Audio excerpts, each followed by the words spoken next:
Selamat malam Bapak Ibu Saudara yang Tuhan kasihi. Bersatu hati dalam doa Selasa 18 Oktober 2022. Saya beri judul Jangan Pernah Bosan. Mari kita alaskan renungan kita dengan doa. Tuhan, bukalah hati dan pikiran kami untuk merenungkan firman-Mu sebelum kami tidur dan terlelap malam ini. Amin. Bacaan Alkitab kita diambil dari Lukas 18 ayatnya yang pertama sampai yang ke-8. Bacaan Alkitab kita diambil dari Lukas 18 ayatnya yang pertama sampai yang ke-8. Yesus mengatakan suatu perumpamaan kepada mereka untuk menegaskan bahwa mereka harus selalu berdoa dengan tidak jemu-jemu. Katanya, dalam sebuah kota ada seorang hakim yang tidak takut akan Allah dan tidak menghormati seorang pun. Dan di kota itu ada seorang janda yang selalu datang kepada hakim itu dan berkata, "Belalah aku terhadap lawanku." Beberapa waktu lamanya hakim itu menolak, tetapi kemudian ia berkata dalam hatinya, "Walaupun aku tidak takut akan Allah dan tidak menghormati seorang pun, namun karena janda ini menyusahkan aku, baiklah aku membenarkan dia, supaya jangan terus saja ia datang dan akhirnya menyerang aku." Kata Tuhan, camkanlah apa yang dikatakan hakim yang lalim itu. Tidakkah Allah akan membenarkan orang-orang pilihannya yang siang malam berseru kepadanya? Dan adakah ia mengulur-ulur waktu sebelum menolong mereka? Aku berkata kepadamu, ia akan segera membenarkan mereka. Akan tetapi, jika Anak Manusia itu datang, adakah ia mendapati iman di bumi? Demikian firman Tuhan. Saudara-saudara, Injil Lukas memiliki ciri khas yang berbeda dengan Injil lainnya. Ia memberi perhatian pada kedatangan era keselamatan yang baru yang universal sifatnya. Kedatangan Roh Kudus membuat keselamatan menjadi terbuka bagi semua orang melalui proses pemuridan. Salah satu tema yang Lukas angkat adalah tentang beriman dan berdoa, seperti perumpamaan tentang seorang janda yang tekun. Perumpamaan ini hanya ada dalam Injil Lukas. Dalam kerangka eskatologis, ketekunan dalam doa merupakan sikap yang benar. Hal yang menarik dalam perumpamaan ini yaitu sikap hakim yang tidak benar, tetapi membenarkan kasus seorang janda. Perumpamaan ini ingin menganalogikan Allah sebagai hakim yang tidak benar.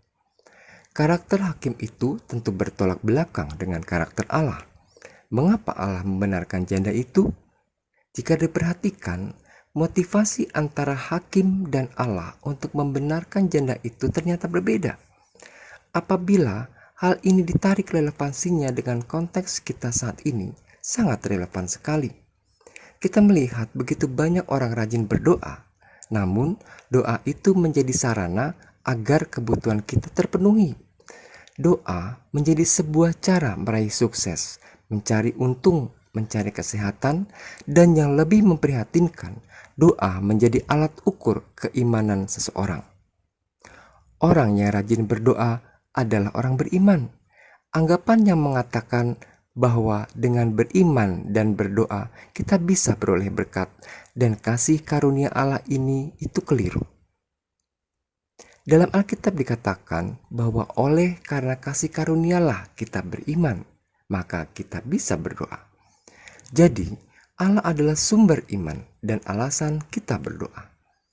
Inilah yang terdapat dalam teks ini, yaitu kesetiaan Allah yang menyebabkan seseorang menjadi beriman dan berdoa. Ini juga yang menjadi tema utama dari perumpamaan ini.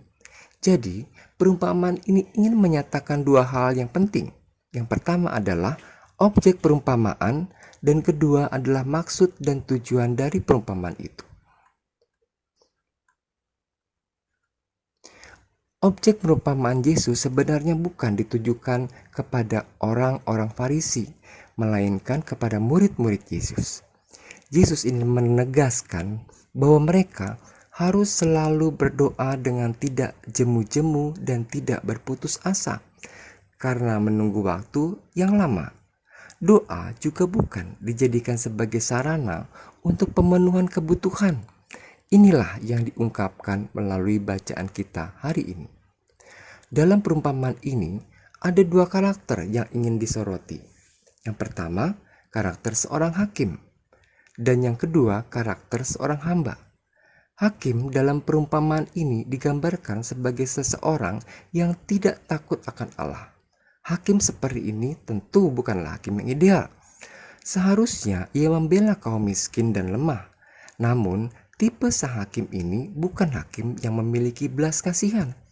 Ia juga tidak takut akan Tuhan dan tidak menghormati sesama.